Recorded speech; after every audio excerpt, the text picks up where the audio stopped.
Don't let your courage go down, keep it up. And if your heart rip up and stitch it up, don't let your faith them fall, pick it up. When my cup was empty, God fill it up. Don't take the devil contract, rip it up. And if your bad mind people, they go meet it up. Pass me the Congo, Jama, let me beat it up. God on my side, me no give it up. So no weapon that form against us shall not prevail. And no man that rise against us, that war they shall never win. Cause I will conquer, oh I will conquer, yes I will conquer them.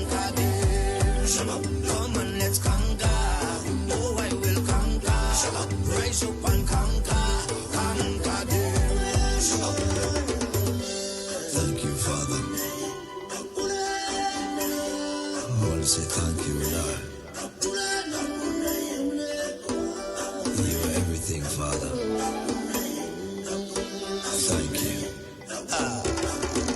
Father, you alone shall guide me. No man shall lead my path. In the wind I hear your quiet whispers, and you heal my broken heart. Even some of my friends turn enemies, and they pray for right to feel. And remember you gave us your only begotten son, but we gave him the wound of lies. Send down your warriors with the hello, they carry down to the end of days. No matter how the devil try trick me, unto you my soul I will give. Father, I know this time is coming. I can see the high tide raise. Without you there is no other. Could there be that will in myself? No weapon that form against us shall not prevail. No man that rise against us, that war they shall never win. Cause I will conquer, oh I will conquer, yes I will conquer them. Come on, let's conquer, oh I will conquer, rise up and conquer them. I am a man, I am a champion, I am a warrior. So who are you to tell me that I cannot make? Who are you to tell me that I am not the greatest thing that God ever created? Good morning, Grenada, Carriacou, and PT Martinique. You're listening to Hard Talk Grenada. A very special good morning to those of you joining us on 97.5 CitysoundFM, 89.5 CRFM, 91.9 and 91.5 RealFM Radio, 92.9 Sisteral Radio broadcasting from Hillsborough, Carriacou, and of course 94.9 We Noise Radio out there in Brooklyn, New York. A very special good morning to those of you joining us on the live video, whether it's on Facebook, it's on YouTube, it's on Instagram. A very special good morning to you, and it is a pleasure being here with you.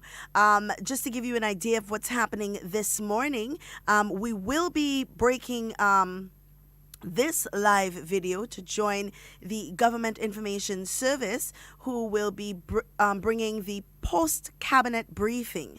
And that, well, should have been done at 10.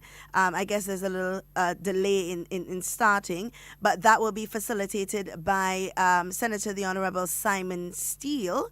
All right. So we are going to take a break for the post-cabinet briefing. And, of course, after that, we have live in studio the Minister of Education. She will be joining us, Honorable Emmeline Pear. She'll be joining us to give us a quick a synopsis on what will happen when school opens on the 7th of September, and of course to answer some of the burning questions that parents and teachers may have. So join us right after the post-cabinet briefing live for an interview with the Minister of Education. So we move live now to the post-cabinet briefing facilitated by Honorable Simon Steele. It was a little beyond our control, so we just needed to get that sorted out. Nevertheless, we're here with you this morning. As I mentioned, we're happy to be with you. So good morning to all of you joining us on Channel 22 and, of course, on our Facebook page, and, of course, those of you in the diaspora. We have with us this morning Senator Simon Steele, Minister for Climate Resilience, the Environment, Forestry, Fisheries and Disaster Management. And we're looking this morning at climate smart cities. An update. He'll provide an update to us on the fire at Perseverance. And we'll also look at an upcoming CARICOM UNFCCC round table meeting.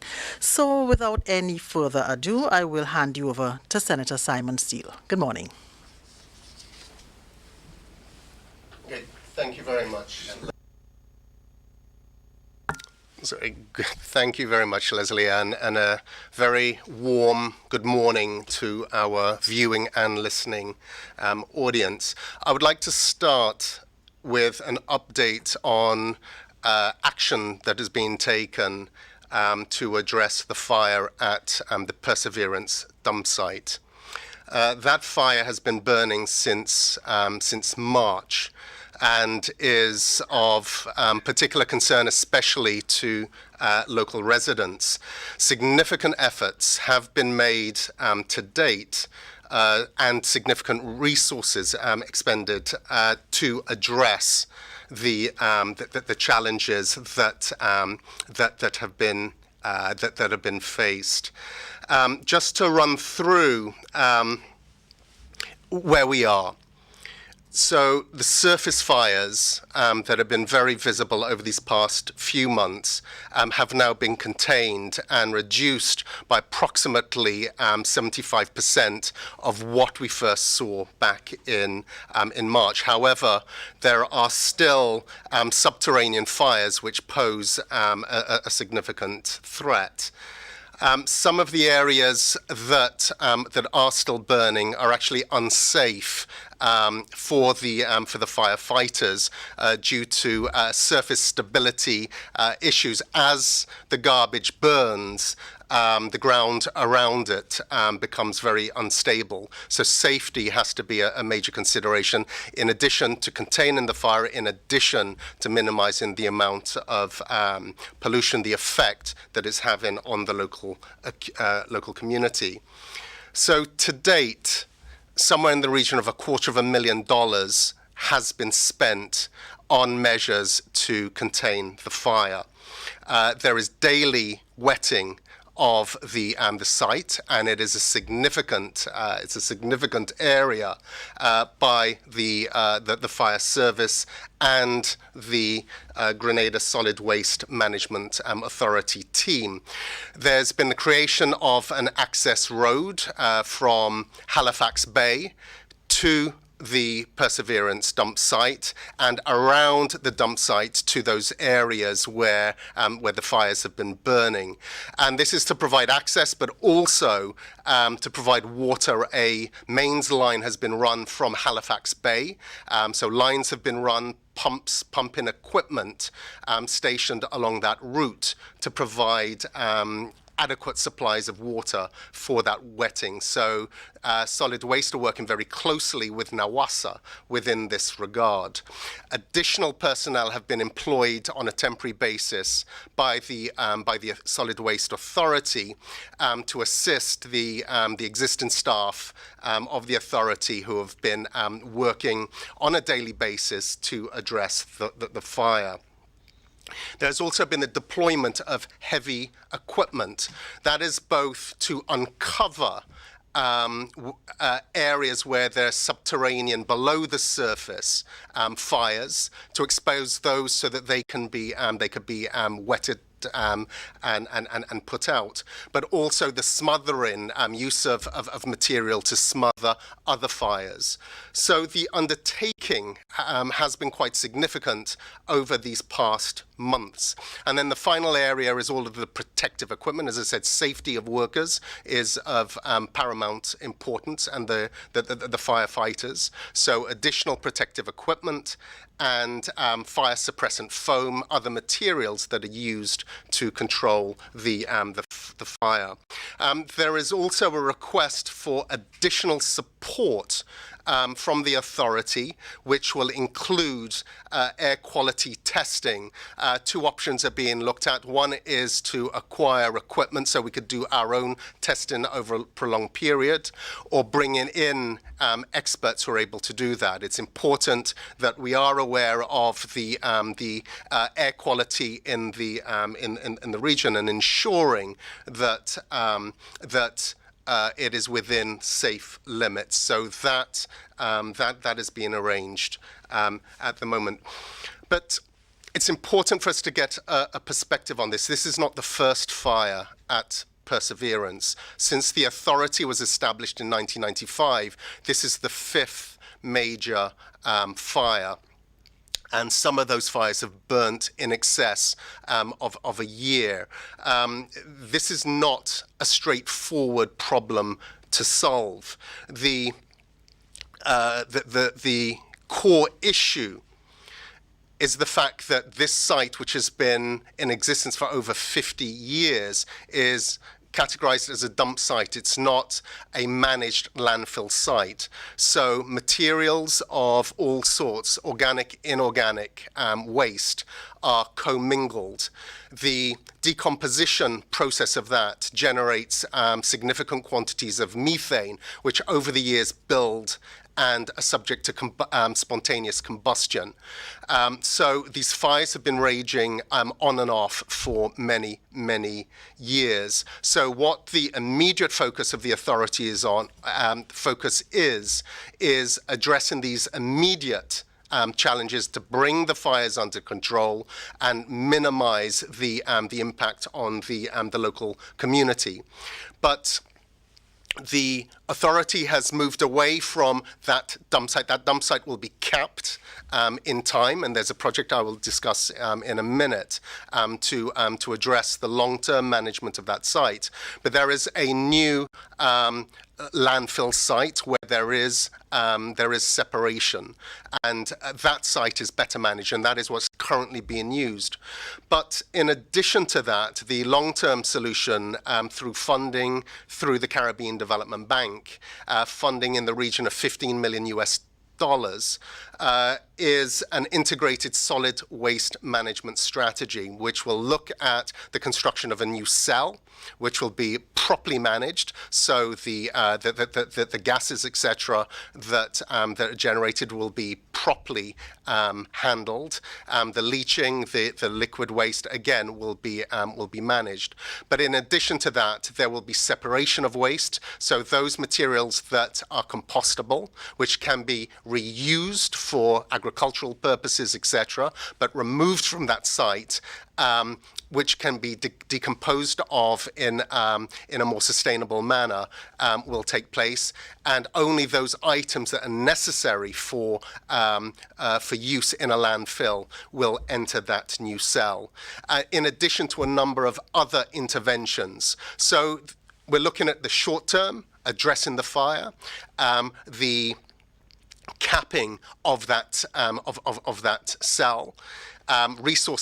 Financial resources are being made available for that.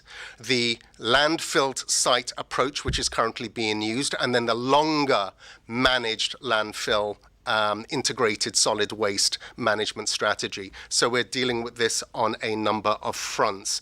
We are also going to engage with the local community. I think one area that we certainly need to strengthen is that community outreach, and there will be a number of community engagements within the next 2 weeks so that we can explain to the local community not only what is being done as things stand now, but what our plans are for that site in the future, and to help allay any concerns. So now moving on to the Climate Smart Cities program. This is a major initiative that the government of Grenada has been working on with the support of New York University, who are providing technical skills, and the Green Climate Fund, who are providing the financial resources to complete this pre-feasibility stage, which is developing concepts, developing projects, and an overall program that will establish St. George's as the first climate smart, climate resilient city within the region. And the New York University they have already submitted their draft final proposal to the government of Grenada for final review. So before it's submitted to the GCF to then seek further funding for this. So a review process involving government and other stakeholders will commence. So what we will see in that final submission to the Green Climate Fund is a proposal, is a study that has Grenada's fingerprints all over it. And some of the specific projects that have been identified within the program, the first is protecting the Carriacou from sea level rise. Tidal gauges have been deployed in the area to see or to develop projections to see where the sea level is going to be over the coming years. And the results of that are quite stark. With sea level rise through climate change, that Carriacou area is highly vulnerable. And a project to build sea defences around the Carriacou to protect the onshore side is being developed. And in addition to it providing, addressing the sea level rise vulnerabilities, it will also be an enhancement to the tourism qualities of the Carriacou. So this isn't just a hard engineered concrete approach. It is looking at walkways, it's looking at recreational areas, it's looking at how we use that area and how the use of that area and getting greater access to the Carriacou can be achieved. So in addition to addressing this climate change vulnerability, it would also become part of our tourism product. In addition, a comprehensive urban development plan for the St. George's area, looking again at vulnerable communities. How do we protect, how do we address those? But also that southern corridor between town and the airport, addressing issues such as congestion, traffic flows within that area. Another critical deliverable is solutions to protect Grenada's beach. Again, similar approach to the Carriacou, where tidal gauges have been used to provide projections as to the impact of climate change, sea level rise over the next 50 years, and what nature-based solutions would be most suited to protecting Grenada's beach, which again is a very important part of our tourism product. A sewage system for the south. As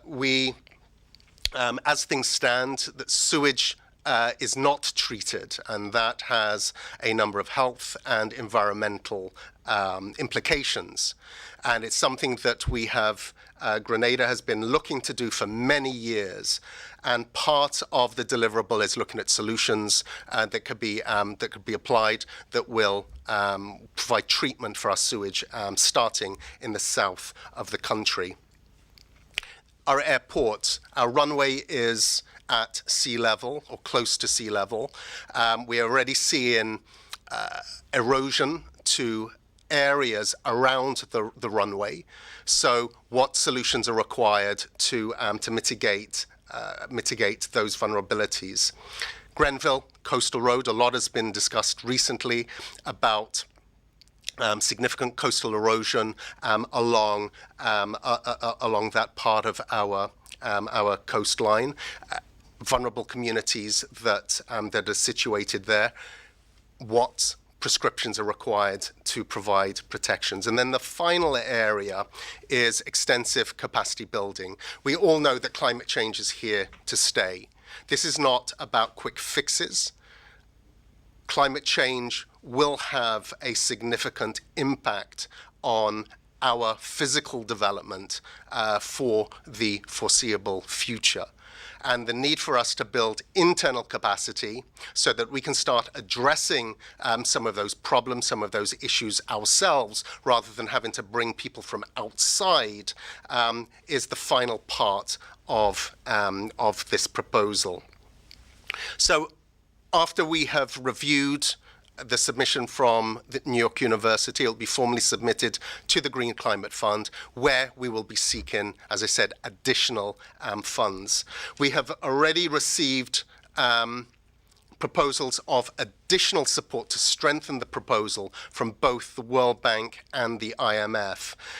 The World Bank is looking at the World Bank and the IMF are looking at the financing side of this. The projects that we're talking about will cost hundreds of millions of dollars over a multi-year period. We're linking it into our National Sustainable Development Plan. So over a 15-year period, what are the interventions that are required to make us more resilient? But how do we fund this? Who are within the international community will be suited to provide the financial resources to support the implementation of this project?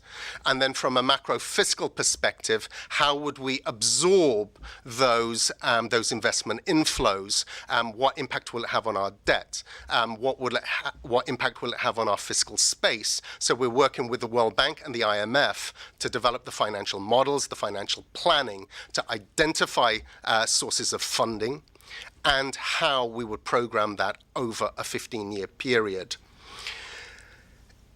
Before COVID, there was talk of having a donor conference hosted here in Grenada to bring in those international partners and potential investors for the funding of this program.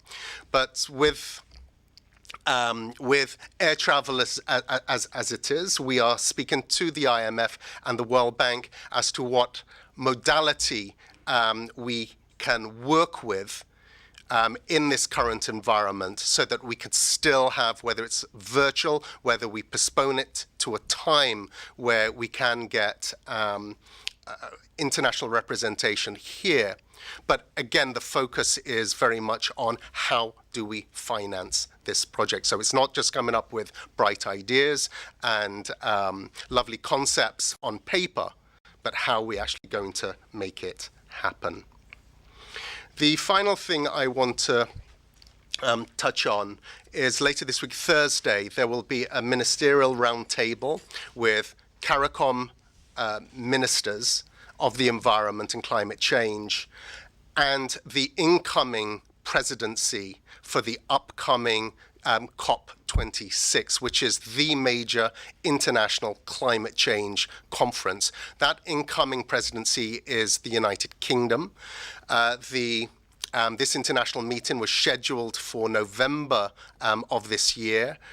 It would have been hosted in Glasgow, Scotland, but has been postponed until next year because of the pandemic.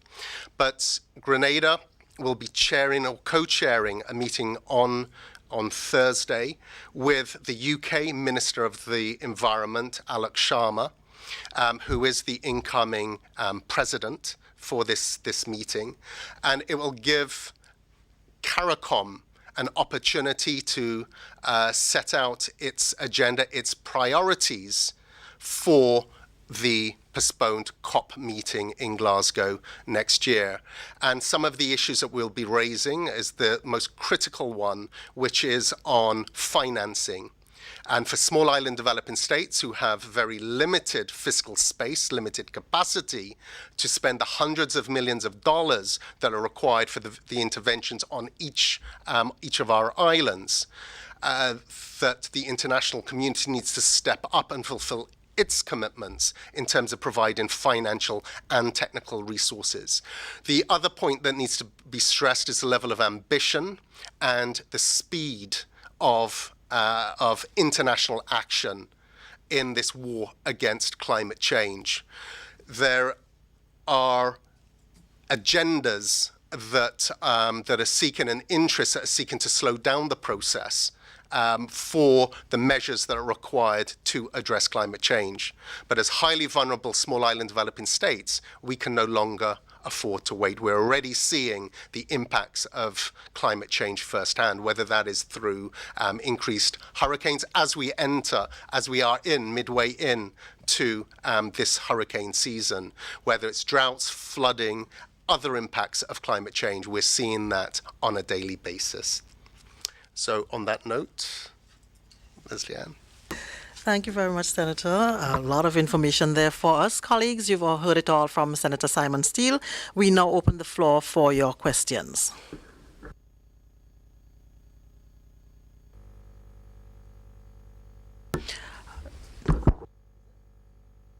Rena Pierre, GBN, good morning. Rena, good morning. Are you hearing us? Sorry about that. Good morning, Ms. Johnson. All right, go right ahead. We're hearing you. Two quick questions to the Minister. Minister, in Cabinet yesterday, could you give me any feedback on the trade between Grenada and Trinidad and the results due to COVID-19 as it relates to the impact it would have on vendors?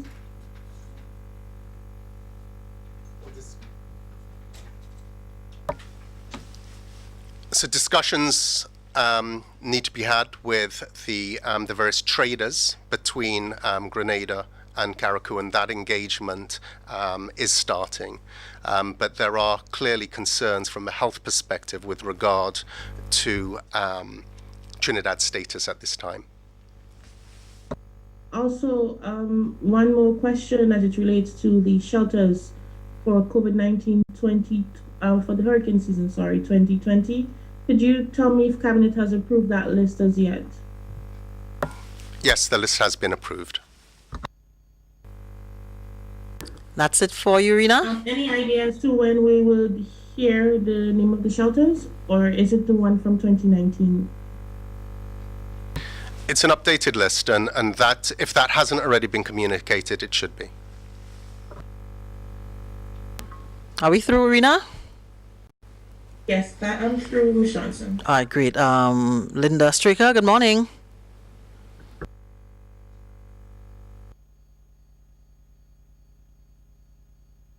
Linda, if you're hearing us, go ahead with your questions.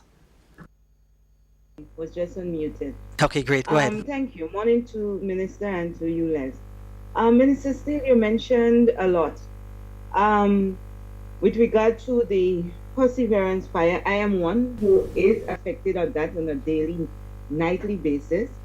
How soon are we going to see action being taken to to resolve that fire issue? You mentioned quite a bit of things that has to be done. What are on the priority list, and how we in the community that are affected will start feeling better of the smoke that we inhale every minute of the day now? Yeah, it's not about what action is to be taken. Significant action has already been taken, is being taken. And as I went through, certainly the surface fires have been reduced significantly over this period, but the fires still burn, and some of those fires are deep within the dump site. So as I had outlined those measures, whether it's daily wetting, the running of water lines so that there is adequate water supply to fight those fires, additional equipment that has been brought in that is being used, and more equipment that will come. I mean, every effort is being taken to address this. Now, for those living within the area, such as yourself, there are times where it is uncomfortable. So it is a priority to ensure that it is as managed as best as possible. All that can be done is being done. And of course, the health and well-being of the residents is preserved.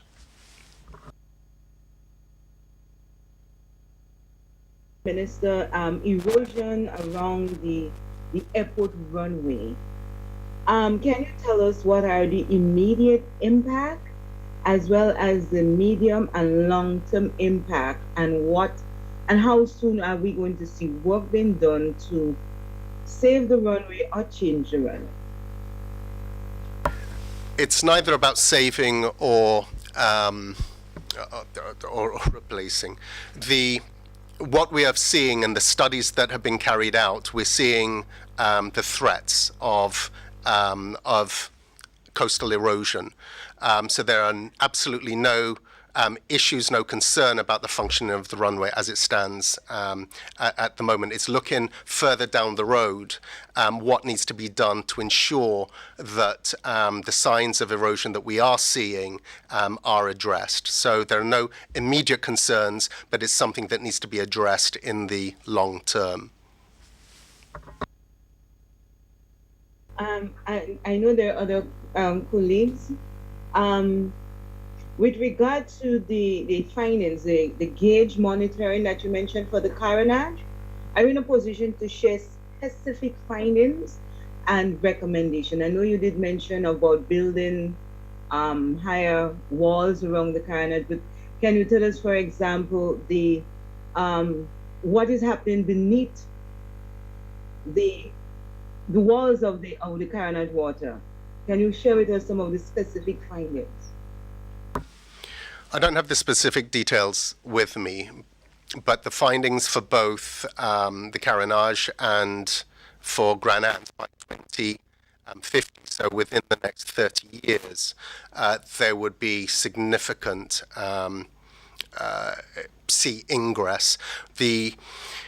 One of the additional challenges that exists with the Carriacou is effectively at the bottom of a floodplain. So we also have issues of flooding, so water's coming down from above the Carriacou. So engineering solutions that are required have to factor in both flooding as well as sea level rise.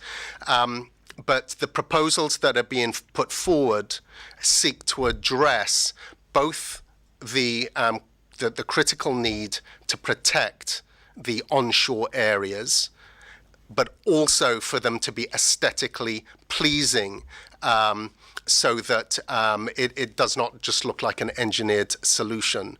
And the terms of reference that the consultants were given was to look at it from both an engineering perspective, but also from a tourism product perspective.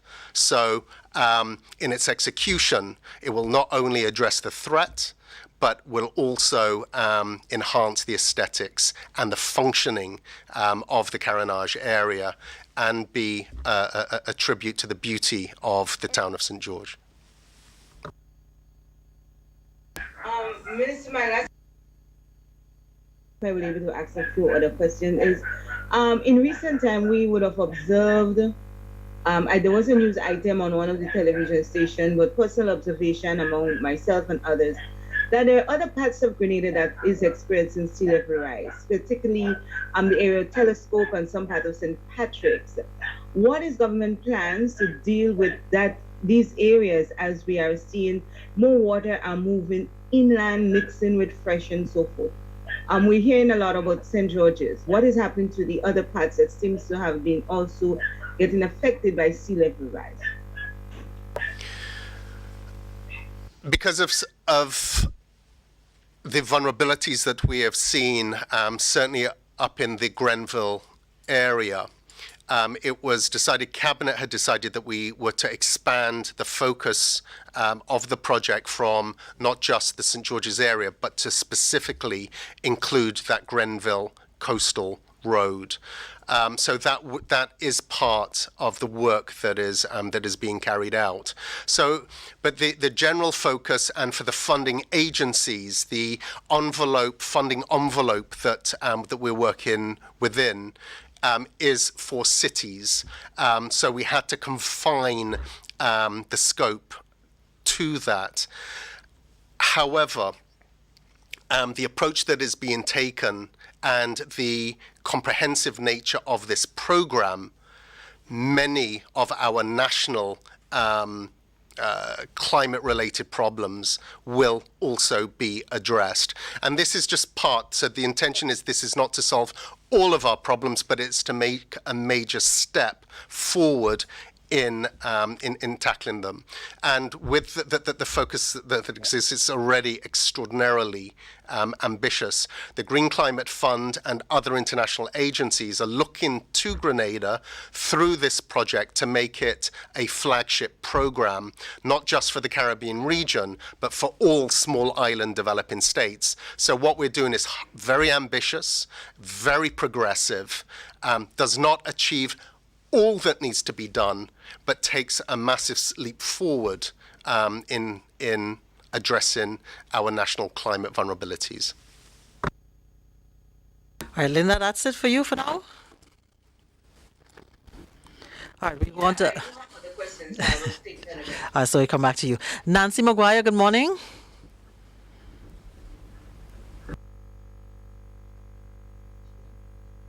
Good morning. Yes, good morning. We're hearing you. Go right ahead. Regarding the developments or the progress undertaken for Perseverance, has there been any studies or research done on the health impact to local residents in terms of respiratory problems, children with asthma, or anything like that? Do you have any information about that?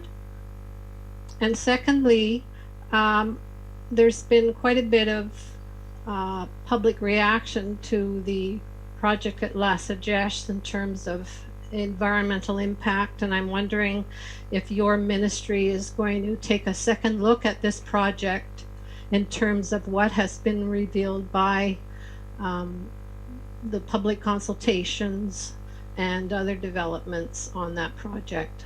Thank you. So, first of all, Perseverance. What we need is scientific data to make determinations in terms of air quality, etc.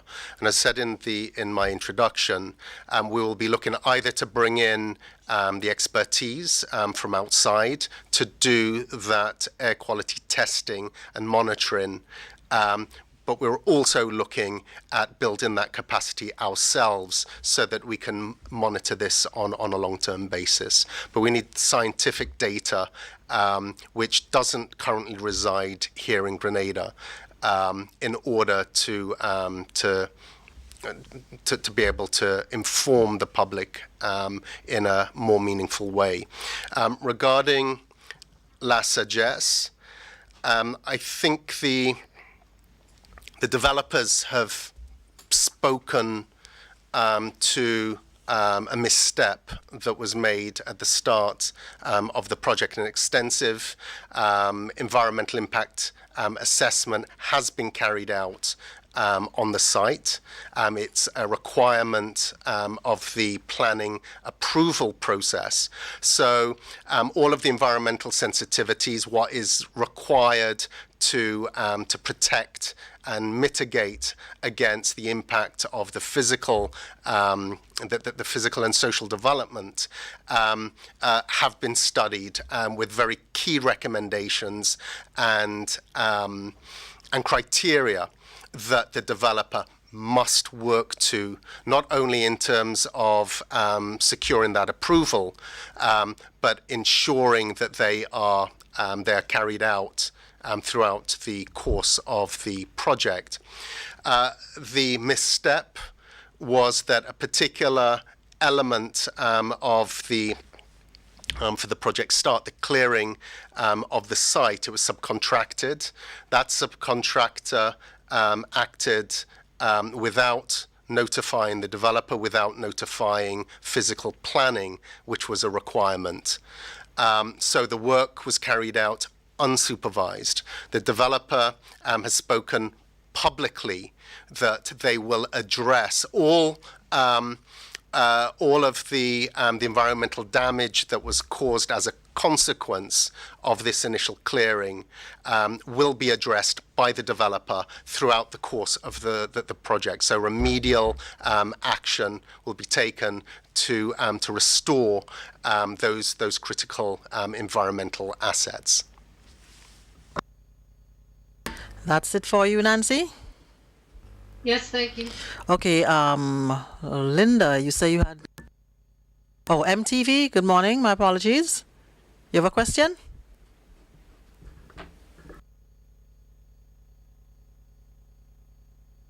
All right. So we'll go back to Linda. You have some more questions? Go right ahead. Yes, morning again. Minister, a few months ago, we passed the Parliament approved the integrated coastal management legislation. Can you say whether or not that legislation is currently in effect?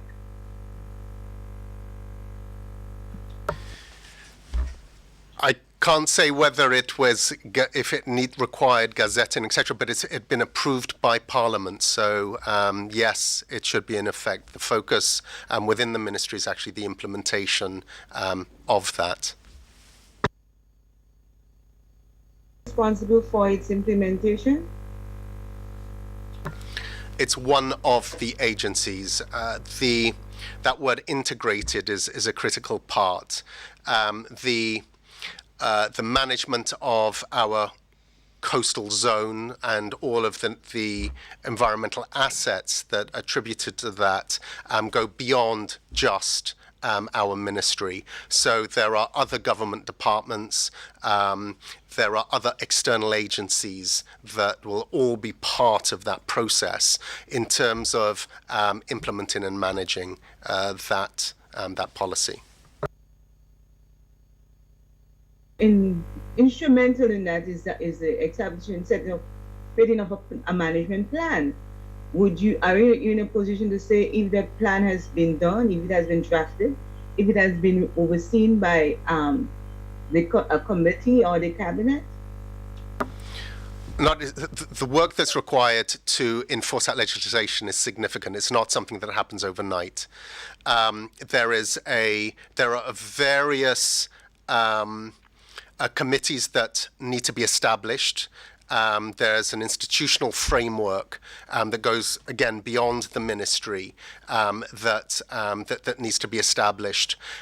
There are dedicated resources to the development of that plan. The plan isn't, as I said, it's not something that's going to be completed in just a matter of weeks. That legislation was passed earlier this year with COVID, with other priorities that we're having to refocus on. Some of the work that's required in terms of establishing those committees, etc., has been stalled, but it's certainly seen as a priority within the ministry. So as it stands right now, the work, what is required to get that legislation into effect is really put on hold? It's work in progress, Linda. That's it, Linda. Thank you for that. My other thing had to do with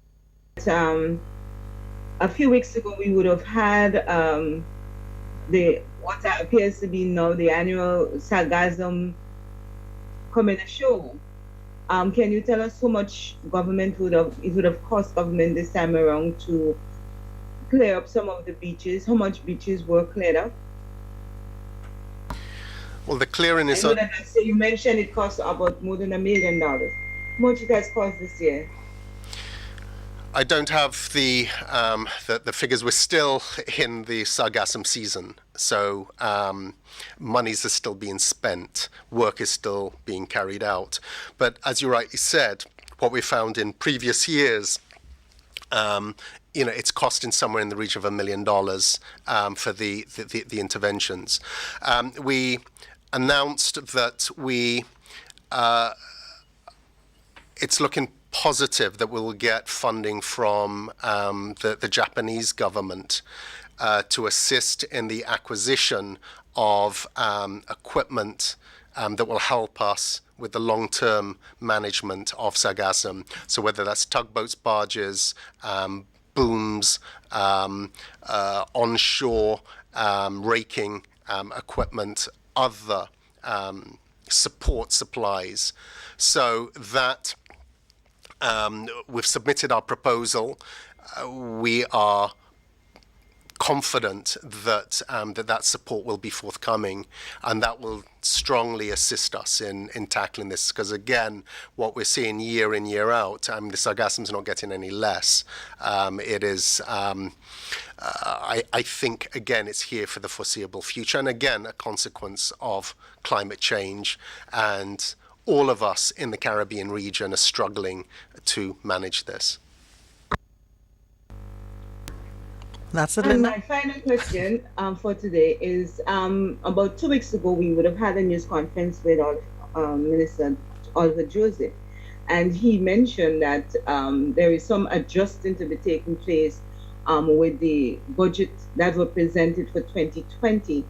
Can you tell us how your ministry is affected by this adjustment, and what are the areas that have been adjusted financially and otherwise?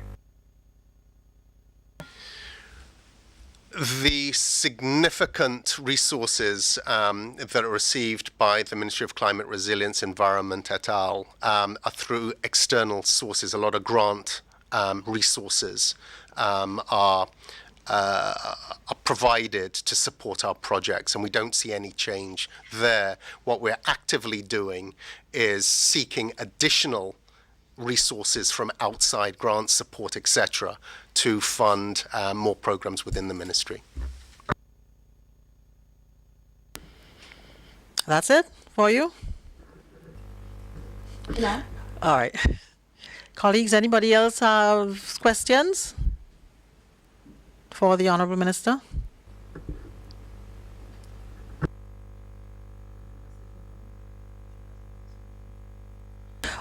All right, if nobody has any more questions and we've exhausted, Senator, I'll turn it over to you to make any final statements you may have. I mean, these are challenging times from a number of perspectives, whether it's the COVID pandemic that is having an impact not just on us here in the region, but globally. You overlay on top of that climate change, because that hasn't gone away. But something that we're doing here in the government, at CARICOM level, as small island developing states, is to see what opportunities exist at this time from the international community. Never before have we experienced and been able to demonstrate the level of vulnerability that exists, whether it is at a physical level with climate change. As I said, that hasn't gone away, and we are right in the middle of an above average hurricane season. From a social and health perspective with the COVID pandemic, and then the economic pandemic that we are feeling. So those three areas all colliding. The international community is speaking of COVID stimulus packages about building back better, building back greener, building back bluer, building back more resilient. So there is an opportunity for Grenada, for other small island developing states, to access resources from the international community. The challenge is converting their words. They're saying all of the right things, but converting that into real action. And through the Ministry of Finance, through the Ministry of Climate Resilience, through the Ministry of Foreign Affairs, we're doing all that we can to access the resources, looking at our long-term resilience, physical, social, and economic. And Grenada is viewed as a global leader in terms of the work it's doing in terms of developing resilience in all of those areas. So very challenging times, but also opportunities for us to position ourselves to take advantage of the international support that is available, in addition to us locally doing all of those things that we need to be doing ourselves.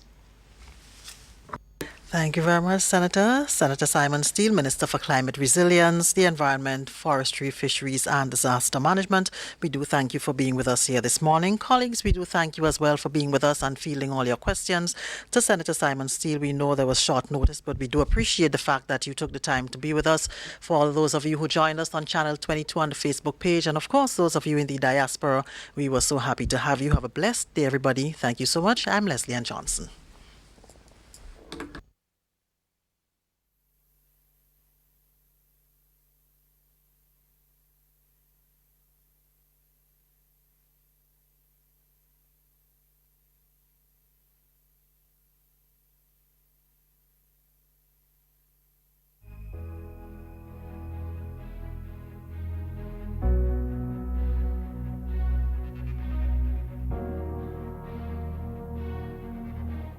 All right, guys, and we are back. And there you had it, the Honorable Simon Steele. He was giving a synopsis on a lot of things that have been happening recently. The Perseverance fire, which has been affecting a lot of families, a lot of individuals in the northwest area or on the western side.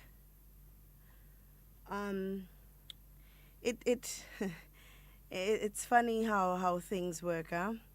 It really is very funny how things work. I mean, it is a matter that is of grave concern. However, we also have to take into consideration the fact that in order to fix the issue, we're also risking the lives of ordinary Grenadians, firefighters and so on, who have to deal with solving this problem. So it is a very peculiar issue, something that does need to be addressed in a timely manner, but most definitely it does need a lot of consideration because we do have a lot of our own people going in there and trying to work on it. And that's why I always ask, whenever we look at these situations, we remember that it is people that have to deal with it. I mean, in whatever aspect or whatever problem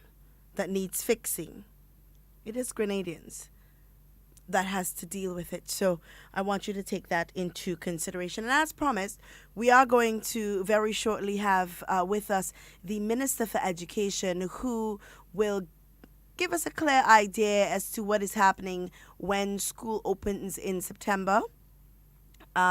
We know that around the Caribbean, there are countries who are, and governments looking at the best possible scenario in which this can work, in which we can get our children back to school, back into the learning environment, but in a safe way. And like we always say, in every protocol that is drawn up, every protocol procedure that is drafted, we have to remember that it is a fluid situation and that it can change at an instant. So we want to keep that in mind because remember, things are going to be this way for a while. We have to be adaptable. We have to be able to move with the situation, to move with the time, because today it's COVID. Tomorrow, we don't know what may happen. We don't know what challenges we may face another day. But today, we know what we are facing. And that just means that we have to be adaptable enough to deal with this kind of situation. All right? So we will have our Minister of Education. She will be joining us shortly to discuss with us what's happening. I know there's a lot of concern as it relates to the tablets, as it relates to the protocol on the opening of school. Parents have concerns about the books that they have already purchased. What do they do? What happens in that instance?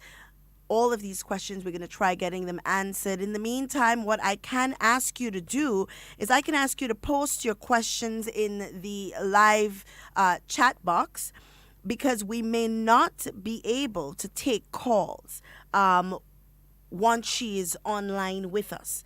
So we'll ask that you, if you have questions as it relates to the reopening of schools, the protocols, the procedures, what is necessary, what is being done, what plans are being put in place. If you have any questions relating to that, and that's for those of you on the live video, I would ask that you put those into the chat box, and we will go ahead and ask those questions to her once she comes online.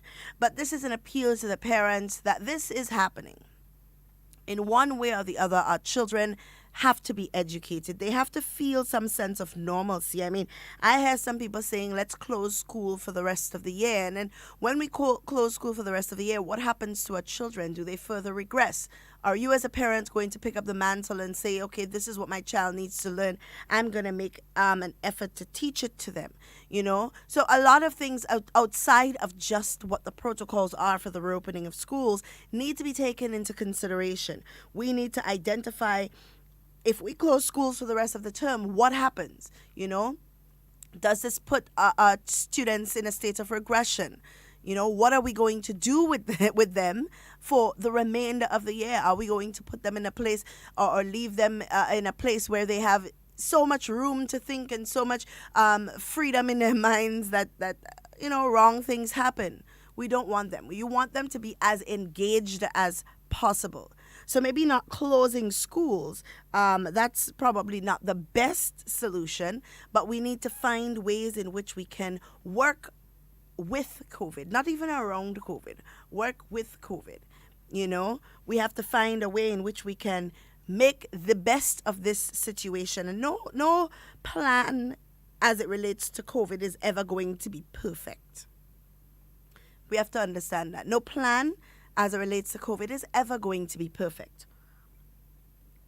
What we have to do, though, is we have to identify ways in which we can tailor our plans. So when something happens, or if something happens, we are able to move to suit. Be ever ready.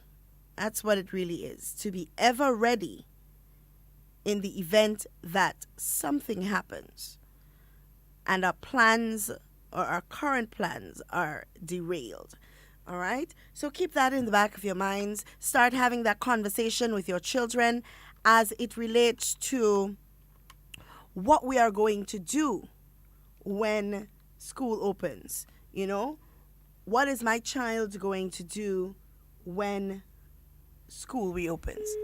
And that is a conversation that we need to start having with our children. All right. I am trying to see if I can reach the minister at this point.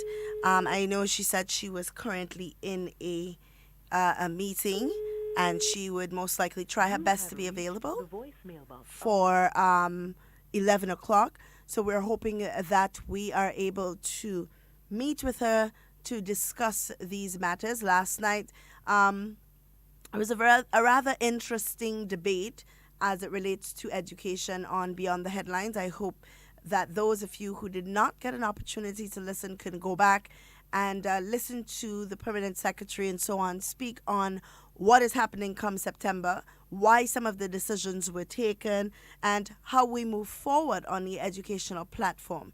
I remember in the budget last December, it was discussed that we would have a digital platform for e-learning, and it would roll out in 4 years.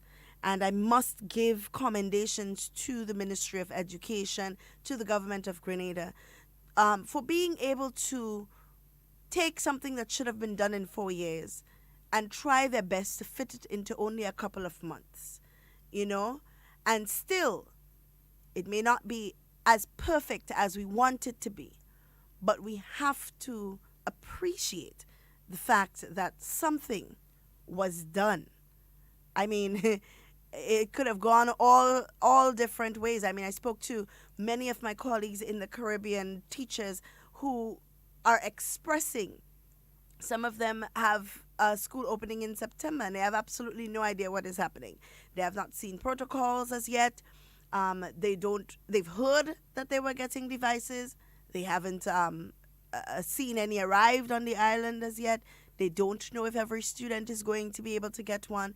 So we are still leaps and bounds ahead of what is happening in education throughout the region. I saw only today that in Barbados, they put out a release, or one of the newspapers made mention of teacher evaluation. And in some cases that may be necessary, teacher evaluation to see where your teachers are at, to know what they need to improve on. Last night, a statement was made by one of the guests on Beyond the Headlines that the teachers in this situation are the weakest link. I wouldn't necessarily say they are the weakest link, but they certainly are the weaker link. And I'll tell you why I said that. It is simply because the students have already adapted in most cases to the technology. Right now, the adaptation process is for some of the teachers, some of the individuals that we have in our education system who are not quite as tech savvy as they need to be in this current moment. So that, I think, is what that gentleman meant when he expressed that they are the weakest link, and maybe not the weakest, but they are definitely the weakest link. And as they say, a chain is only as strong as its weakest link. So we're going to take a short break while I try to get in touch with the minister, and then we will be back with some more information for you, and definitely some very enlightening conversations surrounding education and the reopening of schools. Government of Grenada, Carriacou and Petit Martinique is asking all residents who have respiratory symptoms, including cough, shortness of breath, difficulty breathing or fever, to get tested for COVID-19. Protect your family and yourself. Make the call 538-4787 or 458-4787. Every person in Grenada, Carriacou and Petit Martinique is required under the Emergency Powers COVID-19 Number 4 Regulations, Section 2.4a(b), to wear a mask or suitable covering over their nose and mouth whenever they leave their home, attempt to enter, or is in line to enter a place of business, government offices, and while in a motor vehicle with any other person. Like the rest of the Caribbean and communities all around the world, is facing an unprecedented challenge with managing the impact of the COVID-19 pandemic. We are thankful for the support of Grenadians and friends of Grenada, both here and abroad, who have come together to offer prayers, support with supplies, volunteer their time and expertise, and give donations. Many of you continue to reach out, asking how you can help.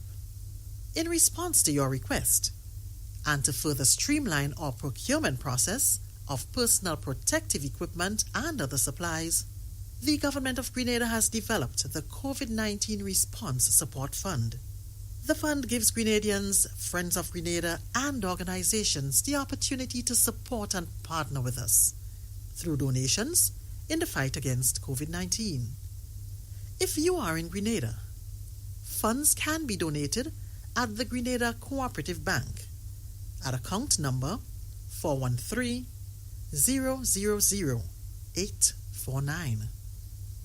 For further details and donation options when contributing from outside of Grenada, please visit The following are a list of food items to have on hand amidst COVID-19. Perishables like vegetables, fruits, provisions, and eggs. You are advised to stock perishable items to last up to 2 weeks. Non-perishable items including dry goods like cereals, flour, cornmeal, oats, rice, pasta, nuts and nut butters like peanut butter, crackers, canned or frozen meats, ready-to-eat canned meats, powdered or canned milk, dried peas and beans, canned fruits in natural juices, 100% canned fruit juices, and canned vegetables. You can stock non-perishable food items to last up to 1 month. Store bottled or clean drinking water, 1 gallon or more per day per person. If you suffer from a medical condition, have prescribed medications on hand. A message from the Grenada Food and Nutrition Council as we battle COVID-19. All right, and we are back. It seems like the minister is giving a little bit of delay. She did mention that she was in a meeting. So what we're going to do at this time is we're going to open the lines for those who want to contribute to the conversation on the reopening of schools. If you have any questions surrounding the reopening of schools that you want clarified, then maybe we can take those questions and pose them to the minister once she becomes available. But we are going to open the lines for that. One of the things that I know for sure I want clarified is the variation in price. There seems to be some variation in price as it relates to the public and private schools. I definitely want to know the reasoning behind that. And of course, I want to find out from the minister for parents who have already paid their $25 for the existing book program, if they would have to pay an additional $50 for the tablet, or if that would be just $25 in addition to the $25 that they already paid to acquire that tablet. So these are all questions that I know people are very interested in finding out. I myself, as a parent, would like to know what that is all about, and if I do need to pay an additional $25 or if I need to pay the full $50 and go ahead and buy books. I also want to try to figure out how long exactly we're going to go through that process of blended process where we use both books and e-learning. You know, I listened to Beyond the Headlines last night, and I read some of the comments, and in the comment section I heard some individuals. I would really not like to think that those are our teachers making those comments, but I read some comments regarding that blended approach that they're using for books and for the e-learning devices, and some are asking, well, how do we use the e-learning devices to teach, you know? And there are so many different ways that you can use them. I mean, I learned recently about something called a flipped classroom, you know, and there are so many activities that you can give to the child. See, we often ask our children to do research. We often ask our children when they're doing projects and so on, we need them to use the computer, whether it's to make a cover page or to type up their project or to get pictures or whatever it is to do that. So I believe, and this is just my personal belief, that with all that is happening and over a long period of time, because even when I was going to school, we were using technology, that it is important for a person to improve their tools. And I'll tell you what I mean by that. So, for example, you have somebody that's doing tiling. And for 30 years, they've been doing tiling one particular way. And then all of a sudden, there's this new and improved way of tiling that gives you better and faster results and all of that. And now people who want their houses tiled would prefer that you use it that way. Would you now tell them, well, I never learned that, so I can't do it? No. You try to improve yourself so you can meet the standard. If a teacher was to now leave Grenada and go to any other part of the world that requires them to use technology to teach, would we give them the excuse that, well, I never received no training? No. We try our best to do what we can with the resources that are available to us. YouTube never failed me yet. Anything you want to find, you can find it on the good old YouTube. Some people do renovations in their houses. They've never even learned anything about masonry or carpentry or plumbing or anything like that. They didn't go to school for it. They didn't get no official training or certificate on it. But they are able to do the basics because they have made it their duty to do the research and to practice. You know, and this is not saying that the Ministry of Education doesn't have a responsibility to ensure that their teachers are trained. Yes, that is one of their responsibilities. However, it is also your responsibility as an individual, and this is not just for teaching, but in every facet of your career or different careers, that you improve yourself so that you can produce a better product as an individual. You know, we have to stop settling for just being able to do the basics. We have to stop settling for, well, I know how to do it this way and that's the way I'm going to do it. Time is evolving. The world is moving to a modernized front, and we must move with it. You know, always do your research. Find out what different things are out there that you can try, that you can, for yourself. For yourself. Not because you want to impress anybody, not because you want to say, well, they never show me that, but I know how to do it. Not for those reasons, but simply because you feel like it's important that you are improved all of the time. See, sometimes we sit on our laurels and wait for government. Oh, government have to give us training, and government has to do this, government has to do that, and government has to do the other.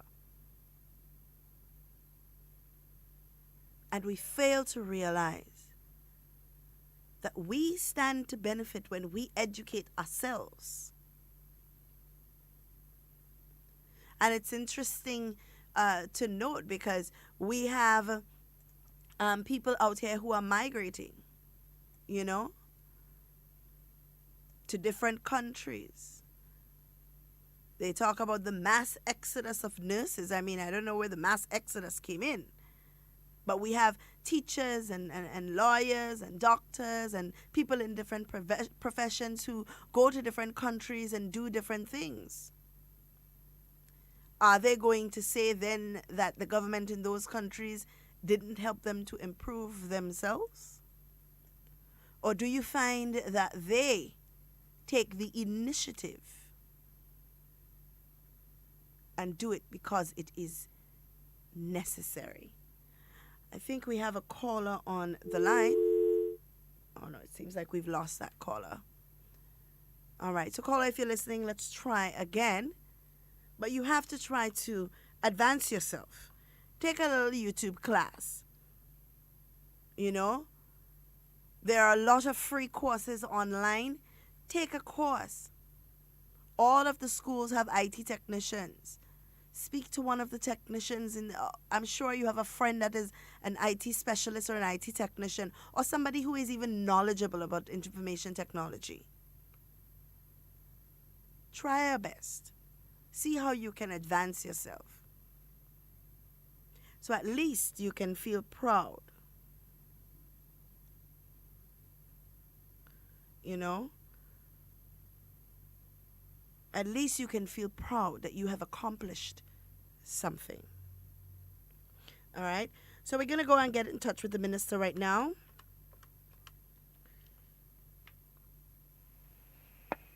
So we can get some answers to some of the questions that we have as it relates to education. Oh no, it seems like we've lost her. Let's try that again.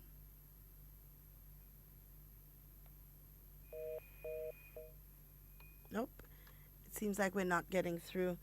So maybe the minister is going to have to try calling in instead of us calling her, because it doesn't seem like we are getting her at all.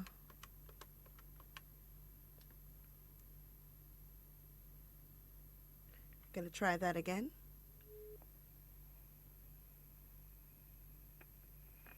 Hello? Hi, good morning. Hello, good morning. Hi, good morning. Good morning. Hi, good morning, Minister. I know that you're rather busy, but we are pressed for time, but we do have a few questions that we definitely need, and I thought was absolutely necessary for us to get out of the way, as it relates to the reopening of school, and some of the questions that came up, especially after that Beyond the Headlines interview last night. So I don't know if you mind going through just a few questions quickly with me to get some clarity on some of the issues. Sure, no problem at all. All right, great. Now, one of the issues that has risen over the period is that of the $50 charge for the tablets. Now, last night on Beyond the Headlines, the former Minister of Education, Ms. Franca Bernardine, she said that the government should not charge $50 for the devices. What are your thoughts on that? Okay. So, Duncan, I would put it this way. Now, when you're sitting on the fence, I mean, it's easy to say almost anything, right? You're looking in, you can say almost anything. You're not in the situation. So let us talk a little bit about the devices. Now, if you're to, as a parent, purchase this device maybe locally, it's going to cost you about $1,100, $1,200, right? The government of Grenada is not taking anything at all from parents for the device, right? So there's nowhere that you would find a device of this nature for $50. So let's make sure that is first clear. There's no way you can go and buy a tablet for $50, right? There's no charge for the device. If you're wondering about what is the cost of the device is about $1,200 EC dollars. Government is bearing that cost in full. And remember, government's commitment is to ensure that we have a device for every student at the primary and secondary school level, right? Government is covering that cost. So last night on the program, when I said just the response for COVID in education, government has committed for this year about $21 million. The cost of the devices are captured in there. What we are asking parents to do is to pay a registration fee towards the device. And what really is that registration fee? We are saying $25 in addition to what you have paid before for the school books program, the textbook. So you've paid $25 for that, you're in the program, then you are only required to pay $25 more. Now, what is the real cost? What is the real cost? Now remember, you are not just talking about a device. For example, the secondary school students, on their device, they are having about 18 e-books. So besides the device, and sometimes people confuse it and mix it up, the e-book and the device, they are two separate, distinct things. The government is paying an annual license fee for the books on the device, right? In addition to that, the government is also ensuring on those devices that there are other educational apps. In addition to that, the government is also ensuring that the concern that persons have, how are we going to manage what students are looking at, what students are doing? So there's a special management system that is also downloaded or installed on that device, right? So outside of the tablet, which we can just go and hand out to students, but of what value would it be if we don't equip that device and make it functional so that the students can reap the largest possible benefit from having a tablet? So it's not just the tablet, it is the tablet plus. You listen to the PS referred to it as an ecosystem, right? But minus that, so minus the $1,200 plus everything else that you're going to be facilitating on that device. So the case, everything else. Now, outside of that, you also have some significant costs that we don't even speak about. So it's not just about the device. So you have the transportation cost, you have the clearing cost, You have the extra hundreds of $1,000s that we are now incurring because we want to get the device here. So we can say, let us wait till it's cheaper to transport the devices from Hong Kong to Grenada, from Hong Kong to Grenada. But we can't say that because we need it right now. But there's a major cost of moving anything from any part of the world right now because of COVID-19. And that was one of the reasons we had such a significant delay. Guess what? Priority is given to medical supplies being transported, right? So the last batch of devices we had stayed in Miami for weeks, right? Because I would assume there are priority things on that list for shipping, and maybe devices is not priority number one. So you have that extra cost incurred as it relates to shipping the devices in COVID times. But guess what? When it gets to the airport, there's a cost to transport it. There's a cost to get it in storage. There's a cost to inspect every device, every single one. So when you have 10,000 in one room, every single box has to be opened. There's a cost. We don't see it, we don't pay it, but let us think about what is the real cost. And then after you've inspected every single device, then you have to go to configure every single device. There's a cost. We probably don't see it, we don't pay it, but it is there. There are officers who are working every weekend, every night, making this possible. There's a cost to that. So every device, taking about half an hour per device, has to be configured, all of those things downloaded onto that device, right?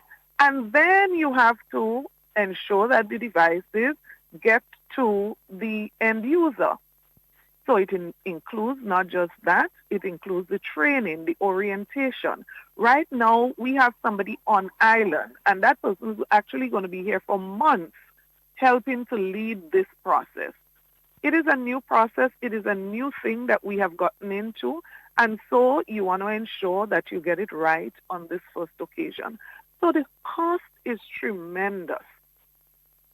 Millions of dollars are being spent. Now, we are saying to parents, we know that you appreciate what this government is doing for your children. We know that if we don't do it, highly unlikely somebody else is going to provide a device to every child in school, right? And we are doing this particularly because at this time we are pushing this as fast as we are doing it because we do not want our children to be left behind.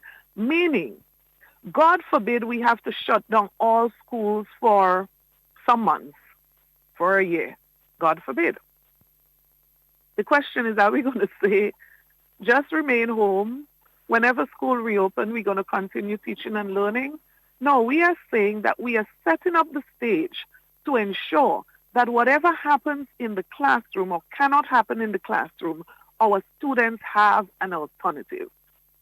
Whether they have the textbooks or not, they have an alternative.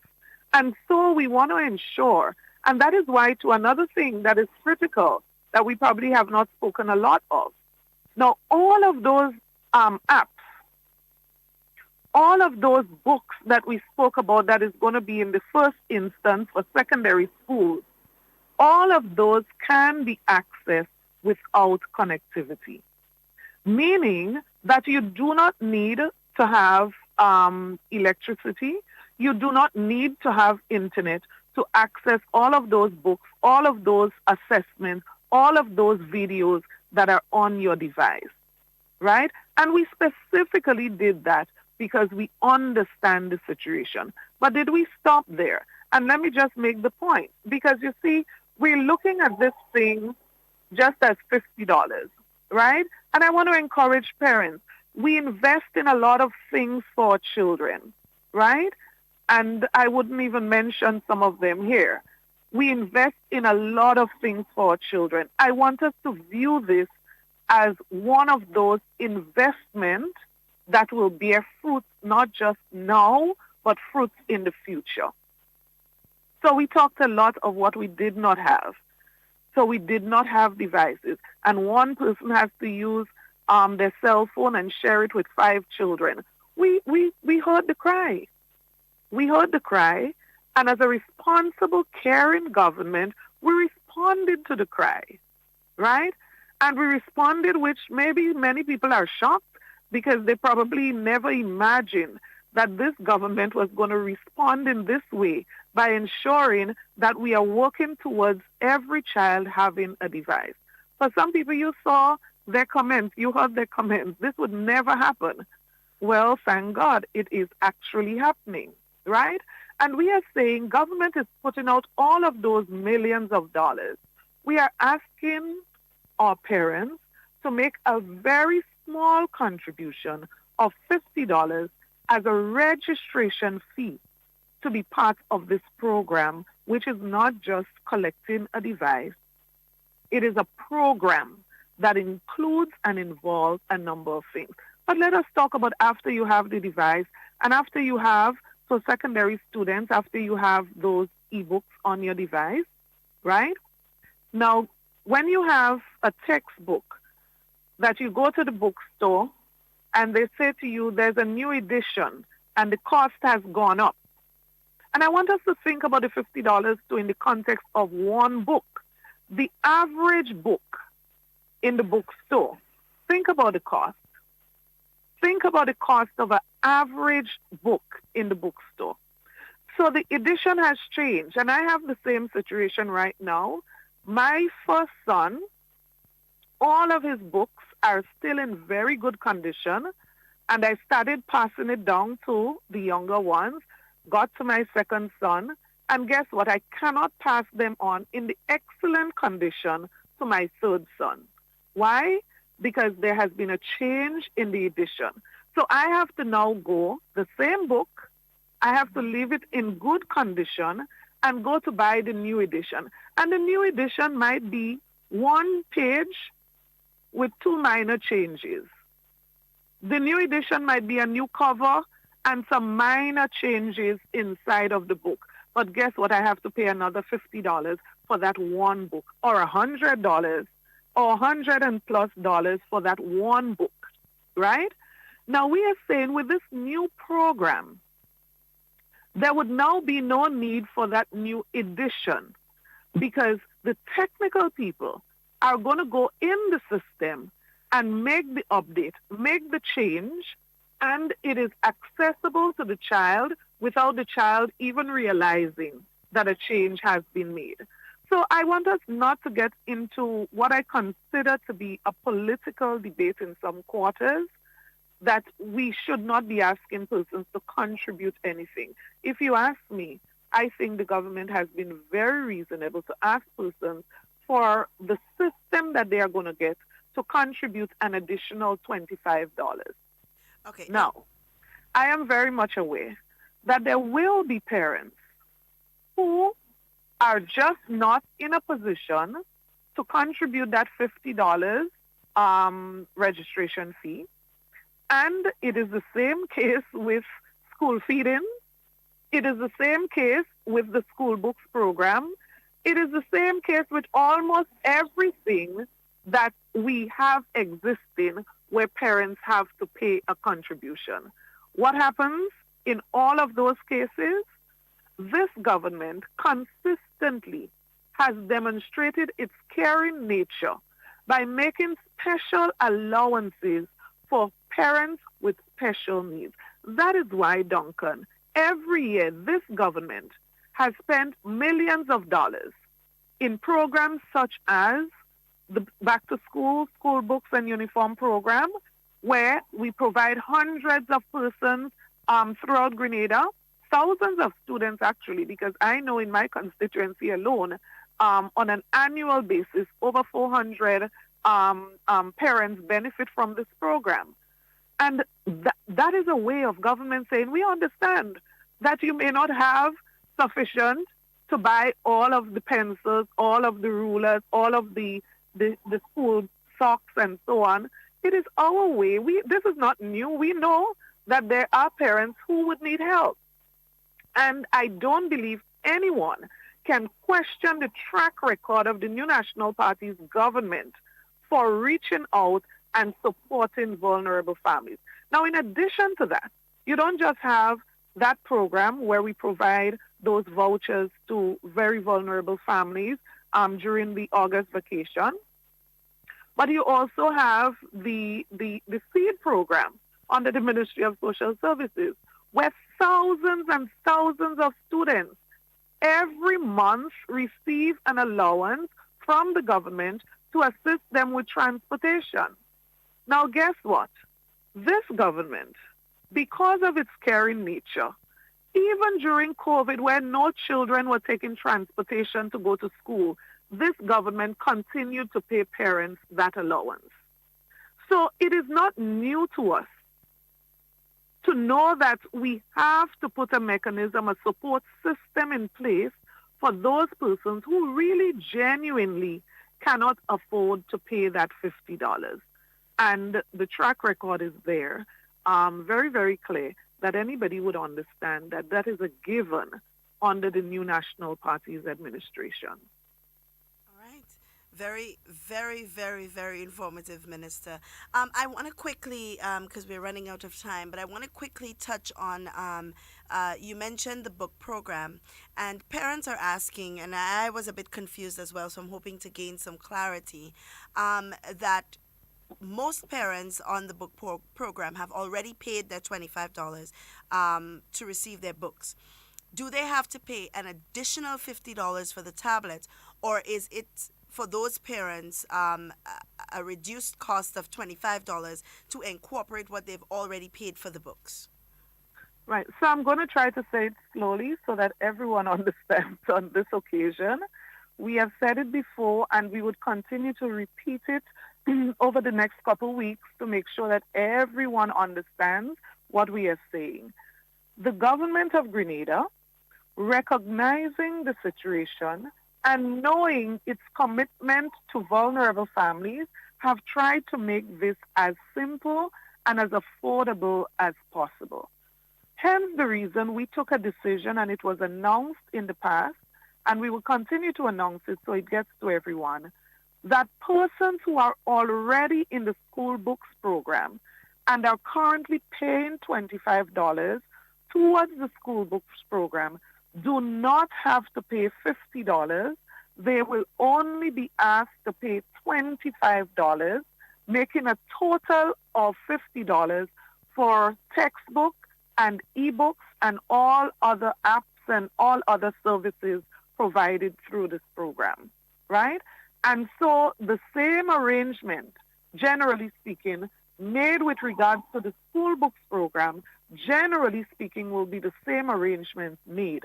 So there isn't going to be a case of paying the $25 for the school books and then paying $50 under this new program. It is one fee of $50 inclusive of the $25 that was already paid by many persons. They would just be required to pay $25 more. Now, I'll tell you one of the things we struggled with when we started making the arrangements for the primary school device. Now, many persons would be wondering and maybe be concerned to a certain extent about the ability of the smaller children to take care of this device. Because remember, there's another cost coming for repairs, replacement. There is another cost that we don't speak about, right? So the persons who are complaining in the way that they are, that we should not ask persons to contribute anything at all, is because I would imagine that they are not thinking in the context of what is it costing, where is that money coming from. The government agreed to do this at a time when revenue is cut by 50%, meaning government is collecting less than what it would normally collect, which means government has 50% less monies to be able to do things like these.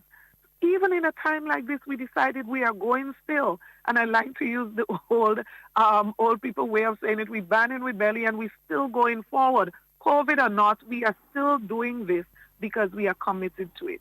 right? So I want to make that abundantly clear. We are going to be ensuring that we provide the best support to our students to give them that opportunity. And I was making the point, those smaller students, when we saw what we were getting in terms of the cases for the device, because again, the device is one thing, the protective case is another thing, the app, the ebook, I mean, so much we are providing in one program. We actually insisted that we did not go with that first proposed case because we wanted to ensure that we provided something a little more sturdy, a little stronger for the smaller children, right? And I'm just showing you how that cost may well be growing even as we speak, because there are so many things that we are trying to do in the interest of the students, in the interest of parents. And I just want to appeal to persons. Everything won't be perfect. Everything would not happen by snapping a finger, right? I believe where we would get the most out of whatever we do is when we are able to work together, put our heads together, forget about our individual differences and our politics, and do what is best in the interest of our children and in the interest of Grenada. Absolutely, Minister. And lastly, if you could squeeze that answer into 2 minutes, there is a growing concern about the variation in the price of the tablets for public schools versus private schools. Can you give any clarity on that situation? Well, I have heard so much said over the past couple of days about the $50 versus the $1,000. And all I would say to people is please be careful the source of your information. Because if anyone is supposed to say that the government of Grenada is providing devices to private schools at a cost of $1,000, then that would have to be the Ministry of Education providing that information. So if you hear that information from a person representing a political organization, it may just be what it is, politics. Let me just clarify. The efforts to make it appear as if the government is unfair, that the government is giving some students device and all that comes with it for a registration fee of $50, and then asking some persons to pay $1,000. This is totally, absolutely false. And no person in a time like this, in the middle of a crisis, should be trying to mislead people in that way to score cheap political points. Now, let me say this at this time.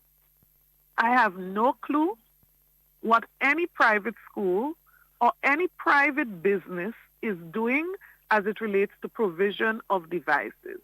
All I can speak about is what the government is doing for the public schools and denominational schools according to the law. I can just speak about that. And what I said to you before, that we're attempting to provide to every student, we're asking them not to pay for the device, we're asking them to pay a registration fee, right? And that fee has been stated as $50 to include the amount that they have already paid for the school books, right? I cannot speak about anything that refers to a private business as in a private school. But let me also make that point further, because I've heard the argument in the political arena as to why government does not give every private school or every student attending a private school a device as we are doing to students in the public school, and that in our time we gave school books to all private schools. Now, I have no argument or I have no problem absolutely with any administration in the past for anything that they did was a good deed, right? What I can speak about is the fact that whatever you do must be considered in the context of management, right? And so this boils down not to what you would like to do or what might be the most popular thing to do or even what might be the best thing to do, because the best thing might be to give every child. What is important is, can you afford to give a child in a private organization, a private school, when there's an arrangement in the law, first of all, that says government can provide support to a private school if that school in law is defined as a private assisted school. So there's a difference between a private school and a private assisted school. Check it out. There's a fundamental difference. But beyond that, we have gone further to provide whatever support to those private schools that we are in a position to support and to provide. So guess what?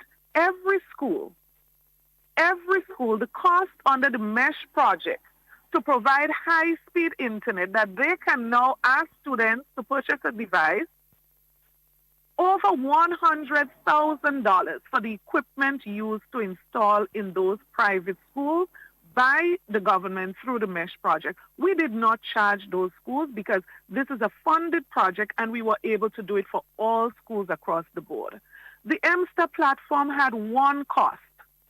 And so when we developed it and we paid for the development of the platform, we shared it with the private school. We could have afforded to do that. Now, if we are in a position where we have something that we are able to give to the public school but cannot afford to give it to the private school, and we are reckless in our management and proceed to do that, then I guess we are going to end up in the same position that other governments may have ended up in when they went beyond their means, and then at the end of the month, they cannot pay police officers, they cannot pay teachers, they cannot pay public workers, and then you create another problem. We are saying we would love to give every private organization the devices as we are doing to public schools. The question is, can we afford it? And the answer is no. I've said before, we are about to open schools. There is not 1 cent in the Ministry of Education's budget towards the reopening of school in COVID times. Not 1 cent. So we had to go to Cabinet to say, Ministry of Finance, can you please help us to cut something in this ministry, cut something in that ministry, cut something in the other ministry, because as a Cabinet, collectively, we see the importance of reopening school, giving students an opportunity. So together, as a Cabinet, we took that bold decision. Whatever means we have to, whatever sacrifice we have to make, we're going to do it for the children and the parents. And I'm speaking here about parents too, because you have parents who have children at home, they want to go back to work. They would be very happy that school is going to open under those protocols, that their children would be safe, reasonably safe, and that they can go out to work. So we took that decision, $1.9 million, and that is only for 4 months, the first term. The question is, we have to now go and think about, we have to now go to figure out that after the students complete their vacation in December, and God provide us with that additional blessing, that the situation affords us to open in January, that we would be able to find another $1.9 million to be able to provide the additional cleaners, the additional sanitizers, all of those things that are so necessary to ensure that parents are comfortable, that we have put some systems in place to ensure that this is possible. But let us add another cost there quickly. We said that our teachers were not prepared. Now, the government listened. So from March to now, we have been investing in training teachers. Over 1,600 teachers trained. Many of them came forward and asked to do additional training, right? There is a cost that is attached to that. So I believe any reasonable, genuine person would conclude that this government has gone way beyond its means, consciously so, making an effort to ensure that not only we providing a safe environment for our students, but we providing an opportunity that our students can learn, they can continue to advance, and that we do not end up in a situation, because I'll close with this, we do have a choice, you know. We do have a choice. Choice A is that we keep our students home and we wait until COVID is gone to resume school as normal and to go back to normal. But that could be in another year, 2 years, I don't know. we have that choice. We always have that choice, right?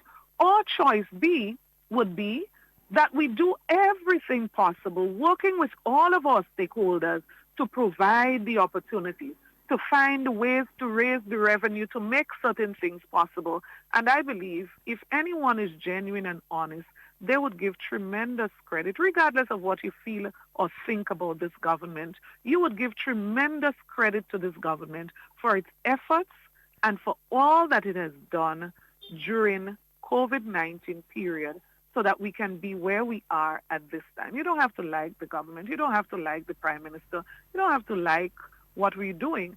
But if you're honest and genuine, you would conclude that what has been done must be appreciated in the context that it must not have been. It would not have been an easy road. But thank God we have reached this far. And we still have a long way to go. We still have the road in front of us.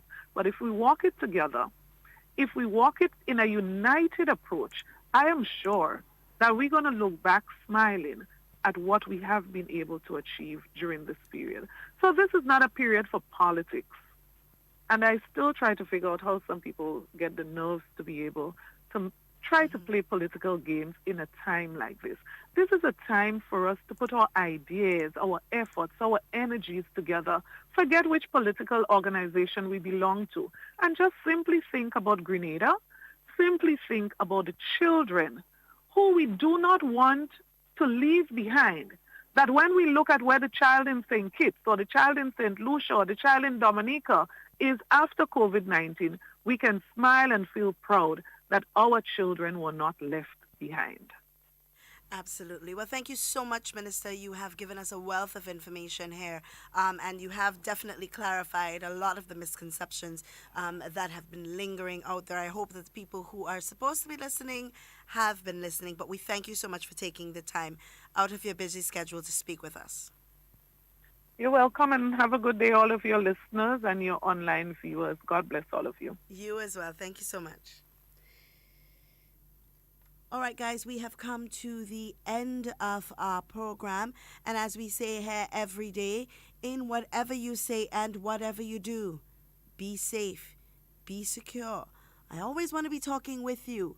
I don't ever want to be talking about you. Please do enjoy the remainder of your day and stay tuned for the National Report.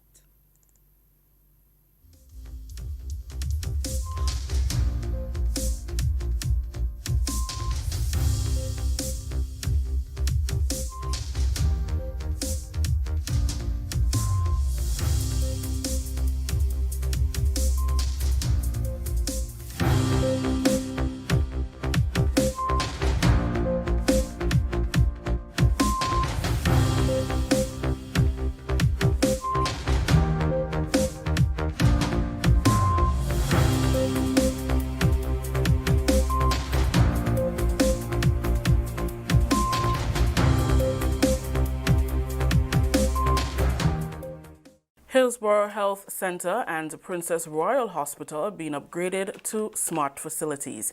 We'll have details to this story and more in the National Report.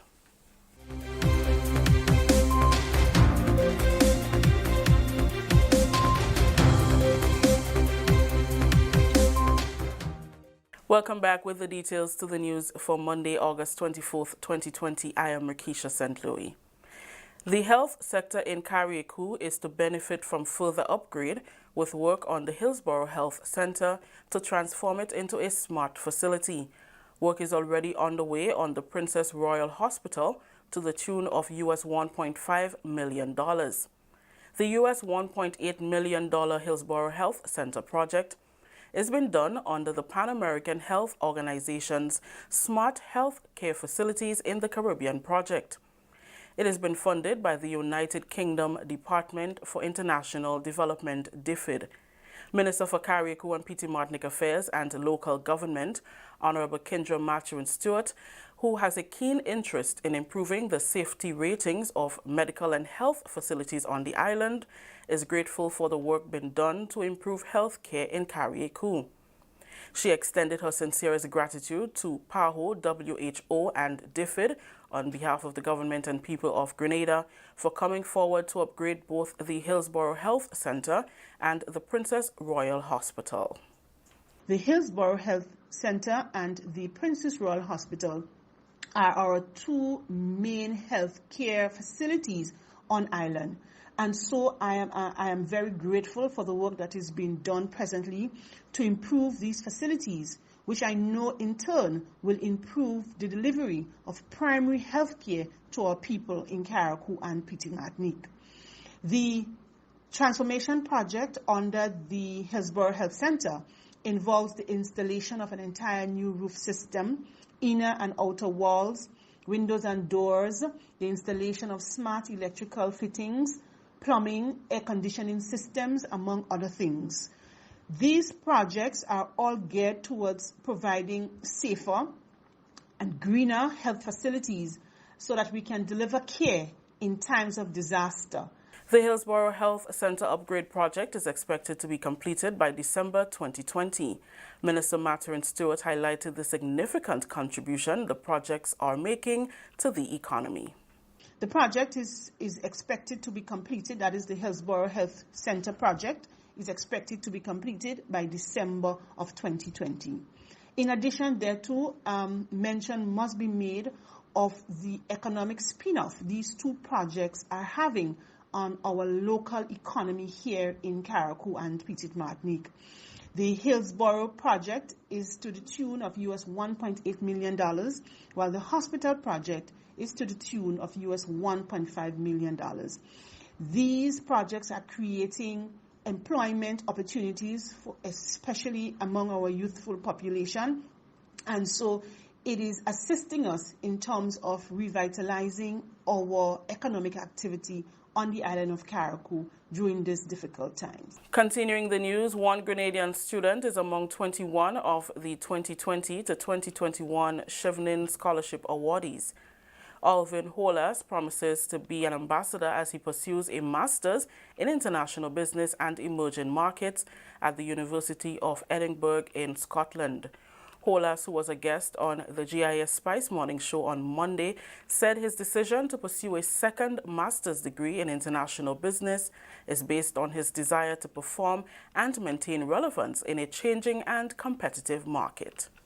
In the Caribbean, we operate as small island developing states, and a lot of our businesses are considered, as Richard Bernal would say, as nano firms. And these nano firms, meaning small businesses within the Caribbean, tend to face more challenges in terms of competing in a global space. And whether we like to admit it or not, the world has become a global backyard, right? And the Caribbean, in order to remain relevant and be globally competitive, I believe as emerging markets, we need to understand our environment to begin with, as well as the environment in which we intend to compete. The Chevening Scholarships are the UK government's global scholarship program funded by the Foreign and Commonwealth Office and partner organizations.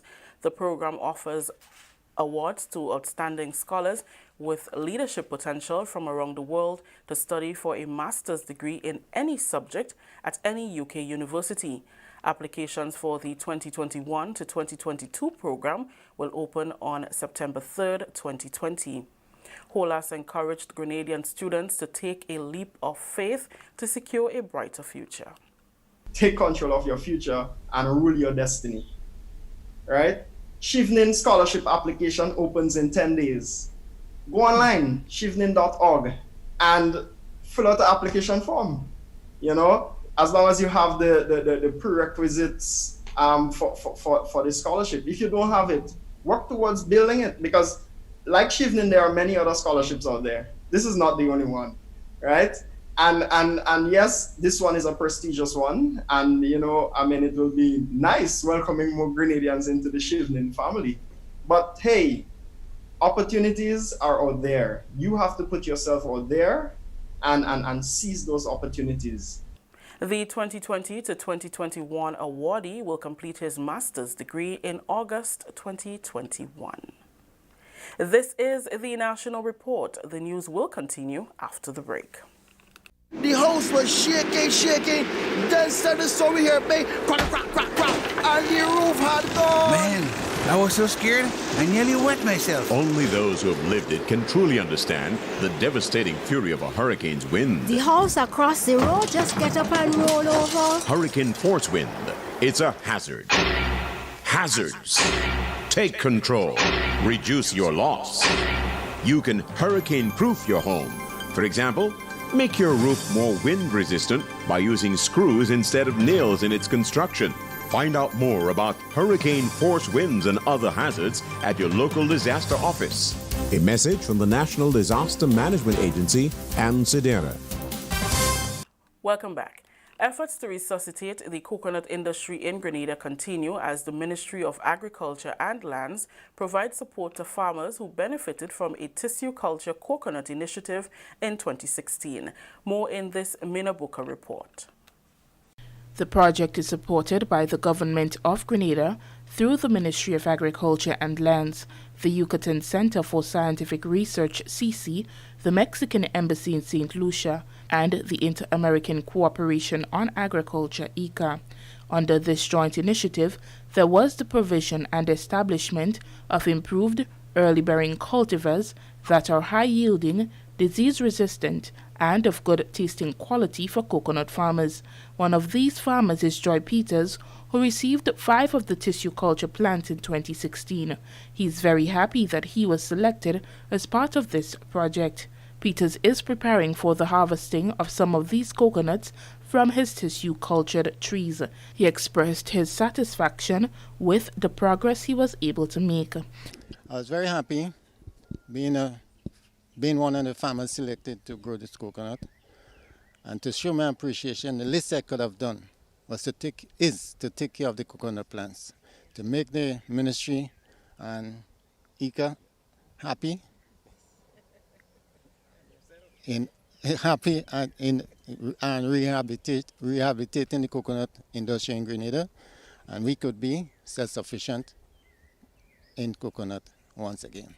Peters was speaking during a recent field visit to his coconut plot by a delegation which comprised of Minister of Agriculture and Lands, Honorable Yolande Bain Hosford, Mexican Honorary Consul to Grenada Magdalena Fielding, Derek Charles, the National Specialist at ICA, and Troy Augustine, agronomist at the ministry with responsibility for coconuts.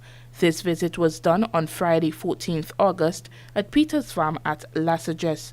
Minister Bain Horsford is pleased with the progress of this coconut plot. She commended Peters for the work that he has done on his farm and committed the ministry's support towards this project. Today I'm delighted to be here and to see the growth and development of this project. When I spoke to Troy earlier on this week, he said to me, "Minister, you'll be surprised. You'll be very pleased when you visit Mr. Peters' farm to see the quality of the plants that and the growth at which they have from since planted, and the kind of care and protection that was given to those plants. We are trying at the ministry to resuscitate the coconut industry. Today it is a joy. I know that Mr. Peters' farm must be standing out among many of the farms, hence the reason we are here this morning. These plants took about 3 months in the nursery and were hardened for about 6 months before they were handed over to farmers. Magdalena Fielding, Honorary Consul for Mexico, who has been involved since the onset of the program, is also satisfied with the progress made at Joy Peters' farm. I've seen these plants since they were babies. They were about this big, I think. And it's wonderful to see them so tall and healthy. And I'm very proud that Mexico had had the seedlings to start this project. And I definitely going to pass the message to Yucatan and do my best to try to get more of the seeds. Derek Charles, the National Specialist at ICA, says the recent visit is one of the ways that the analysis of the outcome of the project can be made. So the whole project from the beginning, importing the plants to taking it onto the field, was probably close to a year. We had a number of different technical horizontal cooperation work. We brought in a technical agronomist from St. Lucia to assist with training of the farmers. And we are happy with the training that the farmers receive, because what we are here now, we are looking at the outcome of this project. And the outcome of this project is to ensure farmers are capable of attending to coconut plants so we could get good results. The other aspect of it is that if we want to continue planting, we must have good planting material. And if we have the coconuts from these plants here, and providing they are true to type, we'll have a lot more of these coconut seeds that will be able to plant it out by many, many more farmers. The Yellow Malayan and Vanautu Tall are some of the varieties of coconuts that were received by more than 20 farmers. A total of 6 farmers from the same district as Peters benefited from the tissue culture plants. The Ministry of Agriculture and Lands continues to offer technical support to the benefiting farmers. For the Ministry of Agriculture, I am Mina Buka.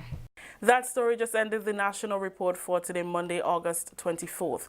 Recapping the top story. Hillsborough Health Center and Princess Royal Hospital have been upgraded to smart facilities.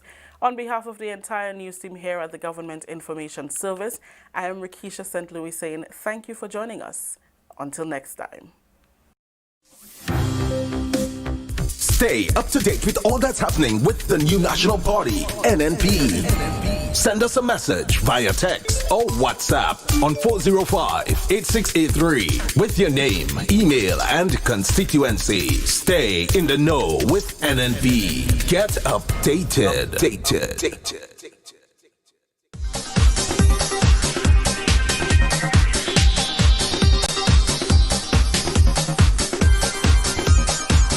Stay up to date with all that's happening with the new national party, NNP. Send us a